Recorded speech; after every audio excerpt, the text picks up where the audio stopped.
Students often think that trigonometry is nothing more than a collection of complicated formulas. You're expected to memorize them, use them on a test, and then forget they ever existed. That's because almost nobody ever explains where they came from or why they matter. By the end of this video, you'll finally understand what trigonometry really is. You'll see where all of those formulas come from, why they work, and how they can be used to solve real-world problems. If you stopped someone on the street and asked them, what is trigonometry? Most people would probably say it has something to do with triangles. And they're right, but only partly, because trigonometry isn't just the mathematics of triangles. It's also the mathematics of circles, of rotations, of waves, of vibrations, and of every phenomenon that repeats itself. In fact, one of the most important discoveries in mathematics is that triangles and circles are deeply connected. Once we uncover that connection, the mysterious functions of trigonometry suddenly appear everywhere. So yes, trigonometry begins with a triangle, but it doesn't stay there. Very quickly, it grows into one of the most powerful mathematical languages ever invented. Let's begin with the simplest possible example. Imagine we draw a circle, but not just any circle, a unit circle, a circle with radius 1. Now suppose we choose any point on the circumference. It could be anywhere. The question is, how do we describe its exact location?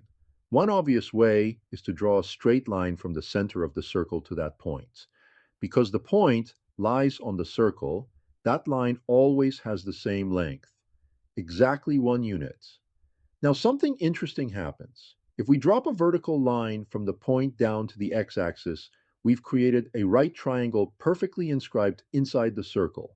But we're still missing one very important piece. What are the coordinates of that point? At first, we have no idea. The point could be anywhere on the circumference. But we do know a few special cases. When the angle is 0 degrees, the point is here. Its coordinates are 1, 0. Turn the line 90 degrees, and the point moves to 0, 1. Turn it another 90 degrees, and we arrive at -1, 0. Finally, at 270 degrees, the point becomes 0, -1. These are 4 points whose coordinates we know exactly. Now imagine measuring the vertical coordinate of the point for every possible angle. As the point travels around the circle, that vertical coordinate rises, reaches a maximum, falls back to 0, continues downward, reaches a minimum, and finally returns to where it started. If we plot that vertical coordinate against the angle, a beautiful curve begins to emerge. Not a straight line, not a parabola, a completely new kind of curve. There is only one smooth function that passes through all of these points and continues this pattern forever. We call it the sine function. Now let's do the exact same thing, but instead of recording the vertical coordinate, let's record the horizontal coordinate. Again, we let the point travel around the circle. This time, we watch how far it is to the left or to the right of the origin. Now let's plot those horizontal coordinates against the angle. Something remarkable appears. The graph looks almost identical to the sine curve. It has the same shape, the same amplitude, the same period. The only difference is that the entire graph is shifted by exactly 90 degrees. In other words, this new function isn't really a completely different function. It's simply the sine function starting its journey 1/4 of a revolution earlier. We call this new curve the cosine function. Before we ask the simple question, how can we describe the coordinates of any point on the circumference of the circle? Now we finally have the answer. The horizontal coordinate is simply cosine of the angle. This corresponds to the adjacent side of the triangle. And the vertical coordinate is simply sine of the angle, corresponding to the opposite side of the triangle. That means that every point on the unit circle has the following coordinates. The circle, the triangle, and the trigonometric functions are all describing the same picture, just in different ways. Now that we understand where sine and cosine actually come from, we can use them to construct several other trigonometric functions. The most important of these is tangent. Tangent is simply sine divided by cosine, but we can also construct three other functions: secant, cosecant, and cotangent. Secant is simply the reciprocal of cosine. Cosecant is the reciprocal of sine, and cotangent is the reciprocal of tangent. And here's the important point. None of these functions contains fundamentally new information. They all depend completely on the two functions we've already discovered, sine and cosine. They're simply different ways of combining them. So why bother creating them? Because for certain problems, one of these combinations turns out to be particularly useful, but underneath all six trigonometric functions, the fundamental ideas remain the same: sine and cosine. Since sine represents the y-coordinate and cosine represents the x-coordinate, their signs depend on which quadrant the point lies in. In quadrant 1, both x and y are positive, so all the trigonometric functions are positive. In quadrant 2, y is positive, but x is negative, so only sine is positive. In quadrant 3, both coordinates are negative, making tangent positive. Finally, in quadrant 4, x is positive, but y is negative, so cosine is positive. This is summarized by the cast rule. Quadrant 1, all functions are positive. Quadrant 2, sine is positive. Quadrant 3, tangent is positive. Quadrant 4, cosine is positive. Remember, SOHKSH defines the trigonometric ratios. CAST tells us where those ratios are positive. So now we know why circles are so important, and we've discovered that sine and cosine naturally emerge from a point moving around a circle. But here's the really beautiful part. Remember that every point on the circle creates a right triangle. That means every property of the circle can also be understood through triangles.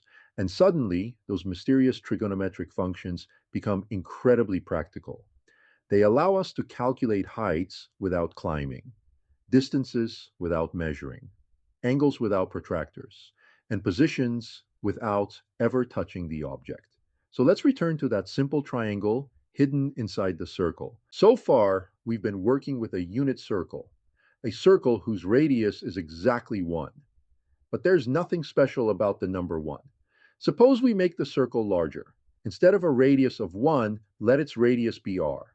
Inside that circle, we can draw the very same right triangle. The only difference is that the hypotenuse is no longer 1 unit long. Its length is now r. Everything else scales proportionally. The horizontal side becomes r cosine theta, and the vertical side becomes r sine theta. And that's the final piece of the puzzle. We've discovered that a right triangle can be described entirely using sine and cosine. The sine of an angle is simply the ratio of the opposite side to the hypotenuse. The cosine of an angle is simply the ratio of the adjacent side to the hypotenuse. That's all they are. Not mysterious formulas, not rules that appeared out of nowhere, just simple relationships between the sides of a right triangle. So now, let's put our newly acquired knowledge of trigonometry to the test. We've seen where sine and cosine come from. We've seen that they aren't mysterious formulas. They're simply relationships hidden inside every right triangle. But mathematics only becomes truly exciting when it solves real problems. Can these simple ideas actually help us measure the world around us? You're standing here looking at a building. You don't know how tall it is. You can't climb it. You can't measure it. You can't even get close to it.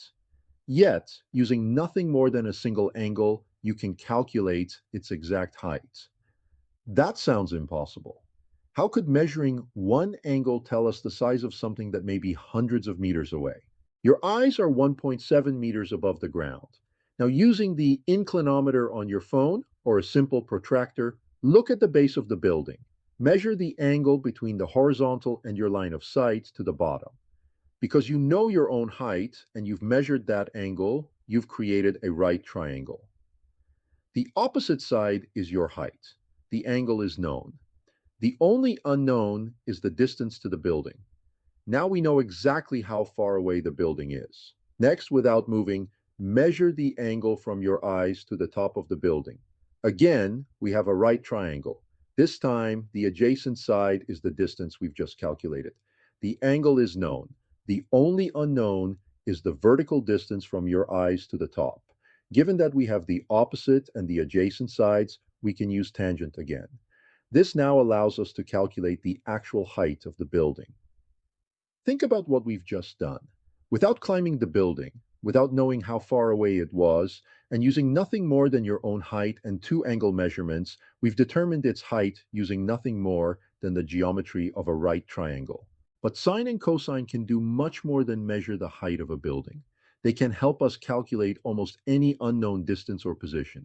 And because they repeat in a perfectly regular cycle, they can also describe anything that repeats itself. Let me ask you a simple question.